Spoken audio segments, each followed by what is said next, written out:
প্রচণ্ড গরমের পর বৃষ্টি নামলো। বৃষ্টির দিনে খিচুড়ি হলে তো একবারে কোনো কথাই নেই। তার মধ্যে যদি একটু খিচুড়ির সাথে ভর্তা হয়, 2-3 পদের ভর্তা, আলু ভর্তাটা আমার খুব ভালো লাগে। খিচুড়ির সাথে আলু ভর্তা খেতেও আমার খুব ভালো লাগে। তার জন্য একটু স্পেশাল আয়োজন করলাম বৃষ্টির দিনে।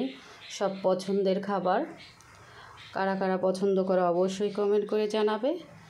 এই রকমের খাবার খেতে কার কার ভালো লাগে। আলু ভর্তার মধ্যে একটু ধনিয়াপাতা দিলে আলু ভর্তার ঘ্রাণটা অনেক, একটু আচারের তেল দিলে আলু ভর্তার টেস্টটা একটু ভালো হয়।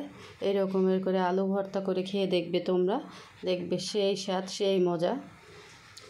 হাতে ডলে আলু ভর্তার সাথে যদি একটু আচারের তেল দাও তাহলে আলু ভর্তাটা খেতে মজা লাগে। ডিম ভুনা করে নিলাম, ডিমের কারি, এই তো দেখো ডিম ভুনা করে নিলাম। খিচুড়ির সাথে ডিম ভর্তা করলেও ভালো লাগে, আবার ডিমের ভুনা খেতেও খুব ভালো লাগে। আজকে আর ভর্তা করব না, 2 পদের ভর্তা হয়েছে, আলু ভর্তা, তারপরে চাপা শুটকি ভর্তা করব। এই জন্য আর ডিম ভর্তাটা করলাম না, ডিমের কারি করলাম। এমন করে ডিমের কারি করে দেখবা, খুব মজা লাগে। চিকেন কারি করেছি। সব পছন্দের খাবার।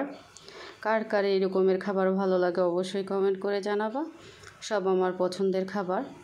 আমাদের পরিবারের সবাই এই রকমের খাবার পছন্দ করে, তার জন্য এই রকমেরই করলাম। বৃষ্টির দিনে যদি এই রকমের খাবার হয় তাহলে আসলেই খুব ভালো লাগে।